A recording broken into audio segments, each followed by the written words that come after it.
Dear student, आज हम लोगों ने जो नेक्स्ट टॉपिक डिस्कस करना है वो हम लोगों ने थर्मो रेगुलेशन से मुतालिक पढ़ना है। इससे पहले हम लोग एक्सक्रीशन से मुतालिक सीख चुके हैं, जिसमें हमने बेसिकली एक्सक्रीशन का बेसिक मैकेनिज्म सीखा था, किस तरीके से किडनी इसमें वर्कआउट करते हैं, किडनी को कौन कौन से प्रॉब्लम होते हैं।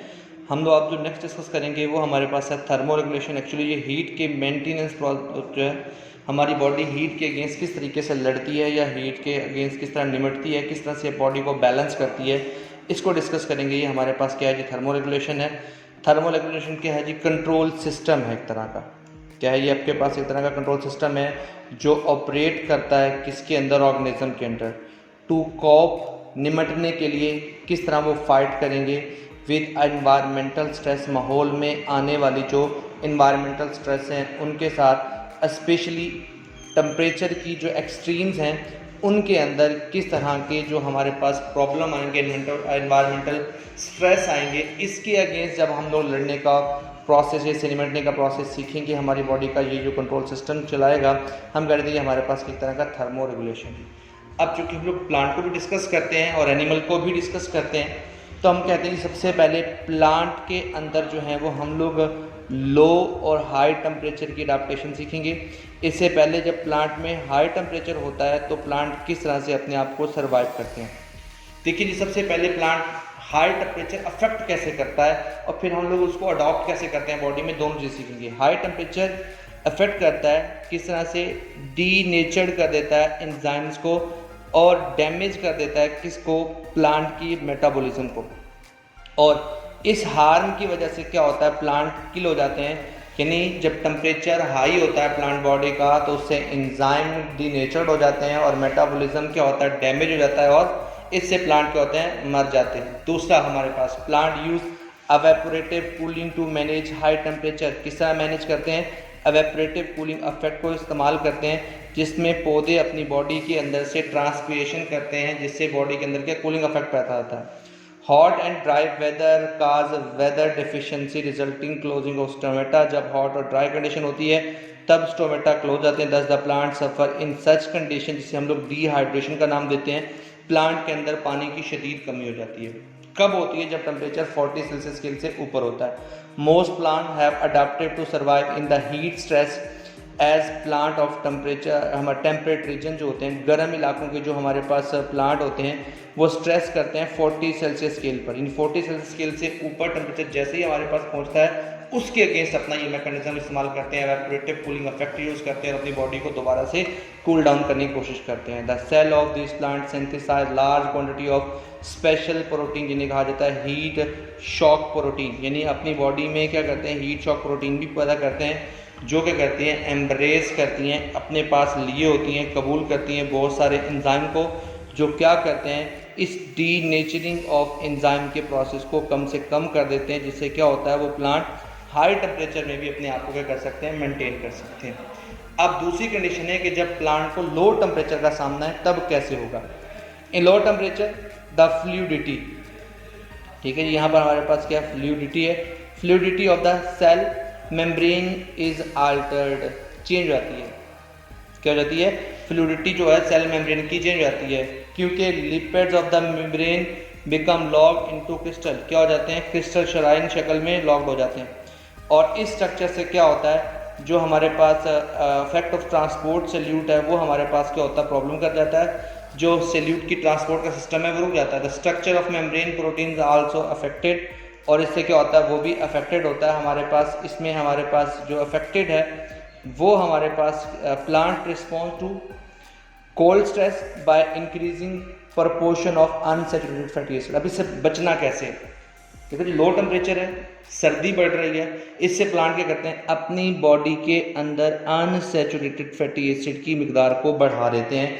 इस अनसैचुरेटेड फैटी एसिड्स के बढ़ाने से क्या होता है, जो हमारे पास मेम्ब्रेन होती है वो क्रिस्टल बनने से बच जाती है, और जब वो क्रिस्टल बनने से बच जाती है उससे क्या होता है कि उसके अंदरूनी जो क्रिस्टलाइजेशन शक्ल में जाता है वो नहीं जा पाता। तो इस तरह क्या होता है, प्लांट इन लो टेम्परेचर अपने आप को ठीक रखने के लिए, अपनी बॉडी को अडॉप्ट करने के लिए जो मैकेनिज्म यूज़ करते हैं वो अपनी बॉडी में क्या होते हैं, अनसैचुरेटेड फैटी एसिड्स को बढ़ा देते हैं। दिस अडाप्टेशन रिक्वायर्ड टाइम, ज़ाहिर बात है कि उसके जो पिछला आपने डिस्कस किया है कि रिक्वायर्ड टाइम, ये खासा टाइम लग जाता है। तो रैपिड जो चिलिंग होती है, यकदम सर्दी जो पड़ जाती है, वो ज़्यादा स्ट्रेसफुल होती है कंपेरेटिवली किसकी, जो ग्रेजुअली आहिस्ता आहिस्ता स्लो हमारे पास क्या होता है, drop in temperature, Aahista Aahista temperature down हो, उसमें क्या होता है हमारे पास क्या होता है कंपेरेटिवली जो नुकसान कम होता है। जब अचानक से सर्दी पड़ती है उसमें क्या होता है प्लांट जल्दी हमारे पास क्या होते हैं किल हो जाते हैं। रीज़न आपने पीछे पढ़ी है। फ्रीजिंग टेम्परेचर काज आइस क्रिस्टल फॉर्मेशन, क्या मतलब है कि जब टेम्परेचर इतना कम हो जाए कि फ्रीजिंग पॉइंट पर हो आप लोग 4 सेल्सियस स्केल पर, 3 सेल्सियस स्केल पर हों, उस कंडीशन में the confinement of the ice formation around the cell does not affect badly. तो याद रखना हमारे पास सेल वॉल के बाहर, किसके बाहर, सेल वॉल के बाहर आइस फॉर्मेशन इतना ज़्यादा प्रॉब्लम नहीं करती है, प्लांट फिर भी सर्वाइव करते हैं। और ताहम फिर भी क्या होता है, formation of ice crystal with in protoplasm, क्या होता है प्रोटोप्लाज्म के अंदर अगर क्रिस्टल बन रही है तो ये नुकसानदेह बात है। अगर बाहर सेल वॉल के बाहर बन रही हैं तो प्लांट सर्वाइव करेंगे, लेकिन अगर हमारे पास प्रोटोप्लाज्म के अंदर जा क्रिस्टल बन रही है तो क्या होगा, वो उसको परफोरेट कर देंगे, सुराखदार मेम्ब्रेन को कर देंगे, और जिससे क्या होगा ऑर्गेनेली और जो सारे हमारे पास सेल जो है वो किल हो जाएंगे, मर जाएंगे। अब plant native to cold region such as हमारे पास ऑकास, मैपल, रोज, ये वो वाले प्लांट हैं जो हमारे पास क्या होते हैं नॉर्मली इन इलाकों का, इन रीजन का या कोल्ड रीजन के सामने रहते हैं। हमारे पास other plant have adopted to bring change in solute composition of the cell which cause cytosol to supercool, यानी वो क्या करते हैं हमारे पास साइटोसोल टू सुपरकोल हो जाते हैं, जिससे क्या होता है वो हमारे पास आइस फॉर्मेशन के बगैर ही अपनी शक्ल को उस तरह से एडजस्ट कर लेते हैं।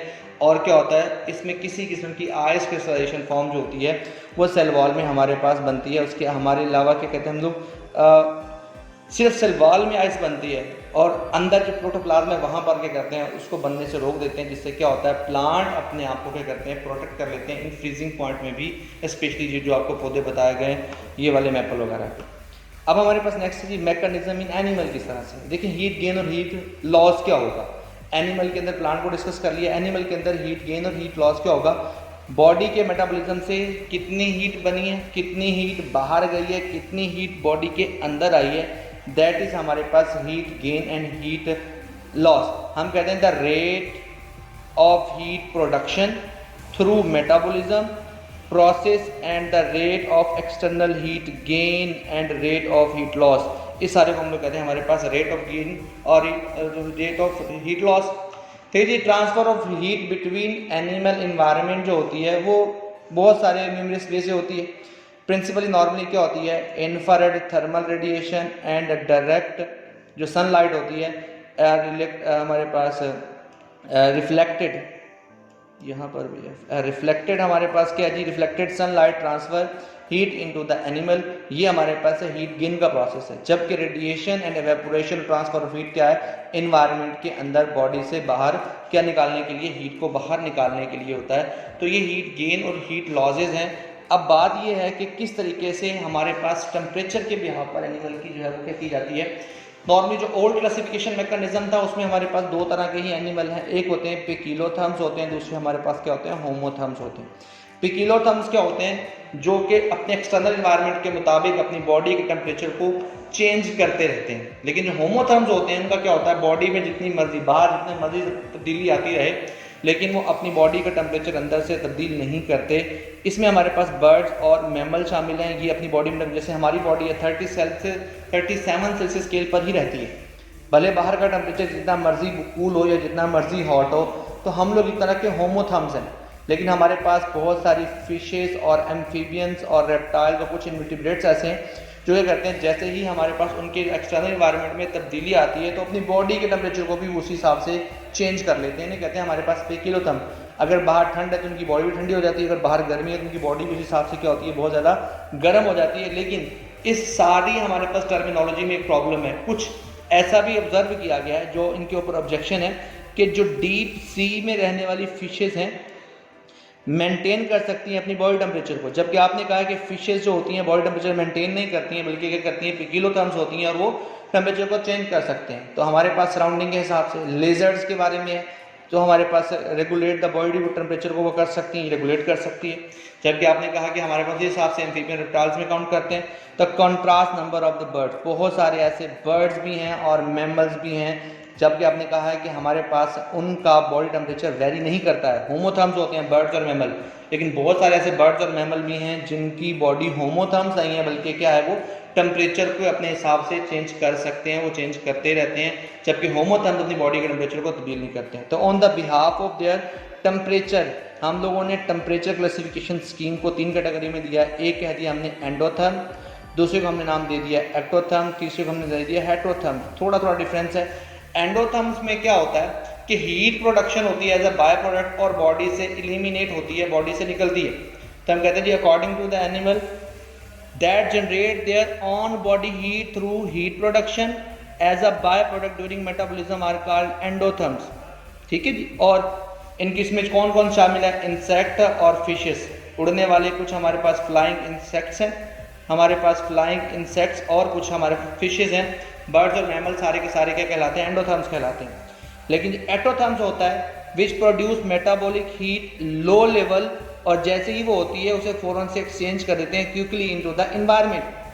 तो फिर हमारे पास क्या होता है? How ever absorb heat from their surrounding, और बाहर के सराउंडिंग एनवायरनमेंट से हीट को एब्जॉर्ब भी करते हैं।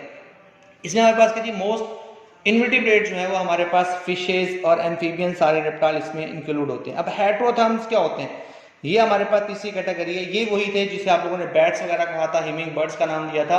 वो सारे क्या है? अपनी बॉडी के अंदर जरूरत के मुताबिक मैकेनिज्म को यूज करते हैं। These animal who are capable of varying degree of endotherm heat production, यानी जिनके पास एंडोथर्म हीट प्रोडक्शन भी है, लेकिन ये अपनी बॉडी को नॉर्मली क्या करते हैं? हमेशा रेगुलेट नहीं करते हैं, but generally do not regulate their body temperature with in a narrow range.